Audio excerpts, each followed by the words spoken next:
അതെ, ഇത് മറന്നു. ഞാൻ നല്ല പണ്ടുണ്ടായില്ല അച്ഛൻ്റെ അമ്മയുടെയും വെഡിങ് ആനിവേഴ്സറി ഗിഫ്റ്റ് വാങ്ങാൻ. അതിൽ പൈസ ഉണ്ടെങ്കിൽ തരും. ഒന്നാമതേ സ്കൂൾ ഉറപ്പായിട്ട് നല്ല ചിലവാ. നീ ഒരു കാര്യം ചെയ്യും, നീ ഒരു ഹാപ്പി വെഡിങ് ആനിവേഴ്സറി കുറിച്ചോ. എൻ്റെ അച്ഛൻ്റെ അമ്മയുടെയും കാര്യം ആയതുകൊണ്ടാണ് ഞാൻ ഈ വീട്ടിൽ ഇരിക്കുന്ന നിനക്കൊന്നും ഈ പുറത്ത് പോയി ജോലി ചെയ്യുന്നവരുടെ കഷ്ടപ്പാട് വന്നാൽ മനസ്സിലാവില്ല.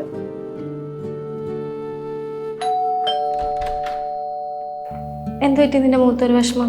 നിൻ്റെ ഒരു 5000 രൂപ കടം തരാണ്ടാവോ? എന്തേ? ജോലി ഇല്ലാത്തതിൻ്റെ കുറവ് നന്നായി അറിയുന്നുണ്ടടി. അതിനിയാവാലോ. കല്യാണം കഴിഞ്ഞ് പ്രഗ്നൻ്റ് ആയി ഇപ്പോൾ ജോലി നിർത്തിയത്. ഇത്ര വർഷത്തെ കരിയർ ഗ്യാപ്പ് ആയിട്ട്. എടി എൻ്റെ ചേച്ചിക്ക് ഇതേ സെയിം അവസ്ഥയായിരുന്നു. അവൾ കഴിഞ്ഞ വീക്കാ ജോലി കയറിയത്. എടി അവൾ എൻട്രി ആപ്പ് വഴി കോഴ്സ് ചെയ്തു, പ്ലേസ്മെന്റ് അസിസ്റ്റൻസും കിട്ടി. പിന്നെ ഇപ്പോഴാണെങ്കിൽ ജൂൺ 1 തൊട്ട് 30 വരെ എൻട്രി എജി ഫെസ്റ്റിന്റെ സ്പെഷ്യൽ ഓഫേഴ്സും കിട്ടും. പിന്നെ പൈസ ഞാൻ ഉണ്ടാക്കാം, അത് നീ എനിക്ക് ജോലി കിട്ടിയിട്ട് തിരിച്ചു തന്നാൽ മതി, പലിശ സഹിതം. അപ്പൊ ജോലി കിട്ടുന്ന ഉറപ്പാലേ? ഹലോ അച്ഛാ, എൻ്റെ ഫസ്റ്റ് മന്ത് സാലറി ക്രെഡിറ്റ് ആയിട്ടുണ്ട്. ഞാൻ അച്ഛൻ്റെ അക്കൗണ്ടിലേക്ക് 20,000 രൂപ ഇട്ടിട്ടുണ്ടേ.